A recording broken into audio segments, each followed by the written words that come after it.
High Warden Valen stood on the command bridge of the Void Reaver, his fingers hovering over the crimson activation stud.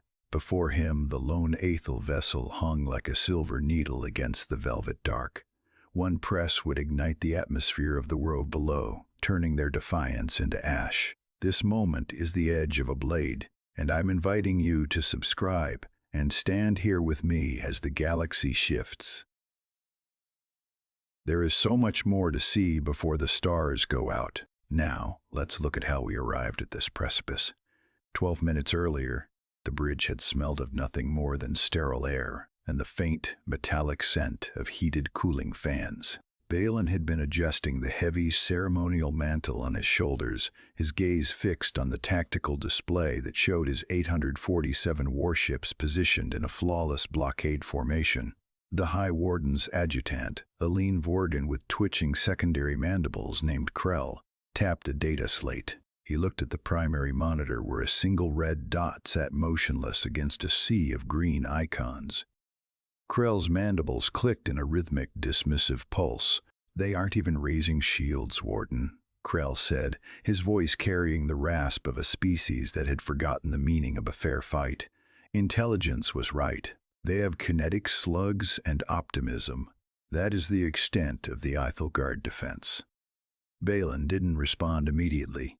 He watched the silver needle the iron vigilon, the external cams. It looked fragile. It looked like a mistake. The Vorgan Collective had spent 3 decades receiving encrypted fragments of data from this sector, all suggesting a primitive, backwater cluster of young souls.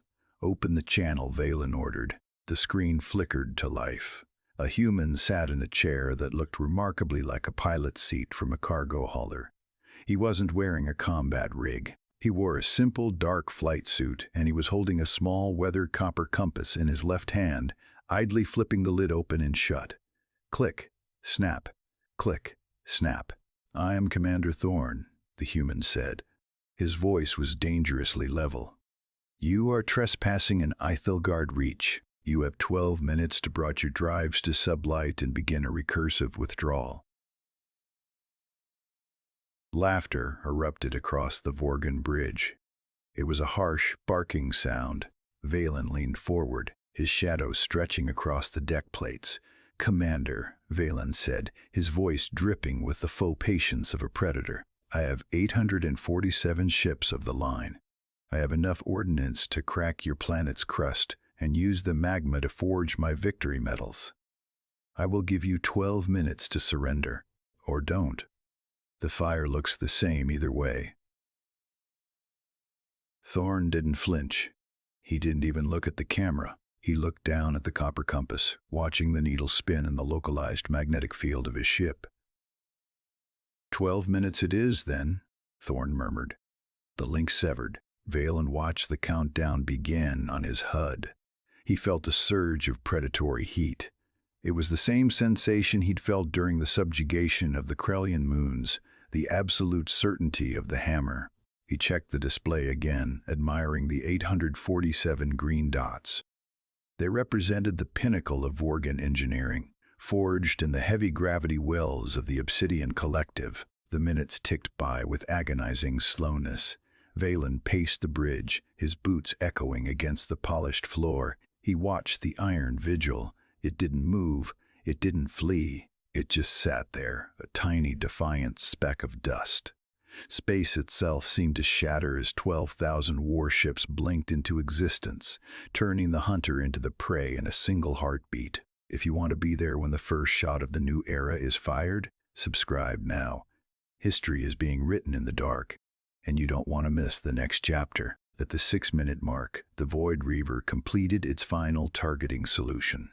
The massive bombardment cannons beneath the hull began to groan as they drew power from the primary reactors. The ship vibrated a low, rhythmic thrum that Valen felt in the marrow of his bones.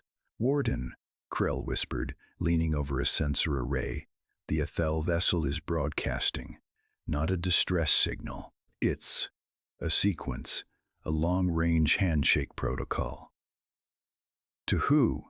Valen asked, his brow furrowing. "There is nothing out there but vacuum and the debris of the Oort cloud."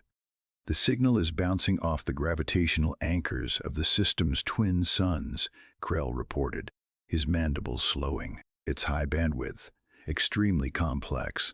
It's almost as if they're talking to the empty space itself. Valen looked back at the screen. Thorn was still there, visible through the Iron Vigil's bridge viewport if they zoomed in enough. The human had stopped clicking the compass. He was just holding it now, his thumb resting on the glass face. The countdown hit 1 minute. All batteries, prime, Valen commanded. Target their propulsion first. I want them to watch while we move past them toward their world. He reached for the activation stud.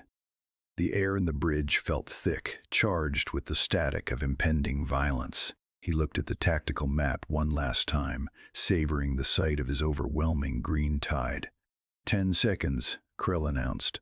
There was a new note in his voice, not mockery, something closer to confusion. Warden, the sensor ghosts. I'm picking up fluctuations in the local dark matter density. Massive spikes. Valen didn't listen. His eyes were on the timer. 5, 4, 3. On the screen, Thorn finally looked up. He didn't look like a man about to die. He looked like a man who had just finished a very long, very tedious chore. He spoke a single word into his comms, a word that didn't translate through the Vorgan linguistic suite, but sounded like a key turning in a lock. The command deck didn't explode. It didn't even shudder. Instead, the crimson activation stud under Valen's thumb turned cold, the light within it dying as if the ship's very soul had been sucked into a vacuum. On the tactical display, the 847 green icons flickered once and then vanished, replaced by a void so absolute it felt like a physical weight. The countdown hit 0. But the universe didn't burn. It transformed.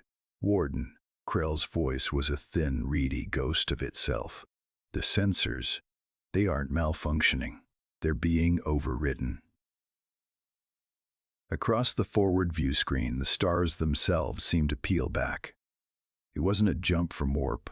It was a transition of states. One moment, the Void Reaver was the undisputed predator of the Reach. The next, it was a minnow in a sea of leviathans. 12,000 warships, each 3 times the size of Valen's flagship, occupied the space that had been empty seconds ago. They didn't just appear, they belonged there, their hulls coated in a matte black material that seemed to drink the light of the distant suns. They were always here, Valen whispered, his hand falling limp from the dead console. They weren't hiding behind moons or nebulae. They were hiding in the folds of the light. The Iron Vigil remained at the center of the swarm, the only silver spark in a forest of obsidian. Thorn's face reappeared on the main screen. He looked tired.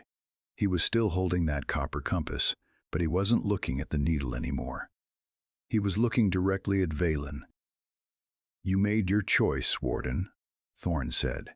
"Now, let me show you why we prefer to stay quiet." A beam of light, thinner than a needle and purer than a star's core, lanced out from one of the massive Aethel dreadnoughts. It didn't strike the Vorgan fleet. It bypassed them entirely, striking a wandering iron core asteroid 3 light minutes away. There was no explosion, no debris. The rock simply ceased to be. It didn't shatter. It was unmade, leaving a hole in the visual sensor feed where matter had once existed. Valen felt a cold sweat break across his brow. He looked at the tactical map again. His green dots were back now, but they were drowning. A sea of 12,000 red icons hemmed them in from every vector X, Y, and Z. His map of the universe, his pride, his very understanding of power, had been a carefully curated lie. "We didn't hide our strength, Warden," Thorn's voice echoed through the silent bridge. "We simply didn't see the need to show it until you drew your sword. Most species understand a closed door. You chose to kick it down." Krell was shaking, his mandibles locked in a silent scream of terror. "Our shields," he gasped. The frequency of that beam, it didn't even interact with our harmonics. It moved through them like they were air. The human commander stood up from his seat. He looked at the copper compass one last time before slipping it into a pocket on his flight suit. The Authilgard Aegis has authorized a full erasure, Thorne said, his tone devoid of malice. It was the tone of a judge reading a sentence. But we are a young species, Valen. We still remember what it's like to be small and afraid. You have 30 minutes to calibrate your drives for a blind jump back to your collective. If you ever return, we won't broadcast a warning. We will simply edit you out. The link cut. Valen stood in the silence of his dying bridge. He looked at the 847 green dots, his life's work, and realized they were nothing more than targets. The most dangerous predator in the galaxy wasn't the one that snarled. It was the one that let you walk away because it knew you were no longer a threat. Withdraw, Valen commanded, his voice barely a whisper. Signal the fleet, full retreat, and prepare a data burst for the High Council. Tell them Authilgard is not a territory. It is a graveyard for empires that don't know when to listen. As the Vorgan fleet turned, their engines glowing with the desperate heat of escape, Valen watched the viewscreen. One by one, the 12,000 obsidian giants began to fade, their outlines blurring into the starlight until the reach was empty once more. Only the Iron Vigil remained for a second longer, a silver needle in the dark. Hours later, deep in the safety of slipspace, Valen sat in his private quarters. He pulled a small ceremonial dagger from his belt, a weapon forged in the fires of his home world. He looked at the blade, then at the empty space where his pride used to live. He set the dagger down on the cold metal table. It made a sharp, lonely sound. The silence of the Reach followed him home, a reminder that true power doesn't need to scream to be heard. Did the Warden's choice save his people, or did he just buy them time? Subscribe to see what happens when the Obsidian Collective decides to push back. Tomorrow, we go deeper into the dark,